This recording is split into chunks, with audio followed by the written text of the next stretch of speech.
મહિલા પતંજલિ યોગ સમિતિ અંકલેશ્વર ખાતે મહાયોગ ચિકિત્સા શિબિરનું ભવ્ય સમાપન કરાયું હતું। પરમ પૂજ્ય શ્રદ્ધેય યોગ ઋષિ સ્વામી રામદેવજી મહારાજ અને આયુર્વેદ શિરોમણી પૂજ્ય આચાર્ય બાલકૃષ્ણજી મહારાજના આશીર્વાદથી પરમ પૂજ્ય સાધ્વી દેવાદિત્યજી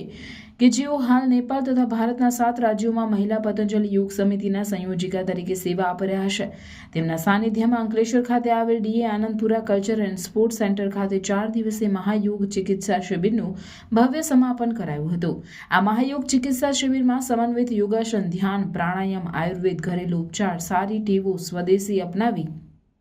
જીવનને કઈ રીતે સ્વસ્થ રાખી શકાય તેનું જ્ઞાન આપવામાં આવ્યું હતું। જ્યારે સાધ્વી દેવાદિત્યજી દ્વારા સનાતન સંસ્કૃતિ વિશે તથા સ્વામી રામદેવજી મહારાજના પ્રયત્નોથી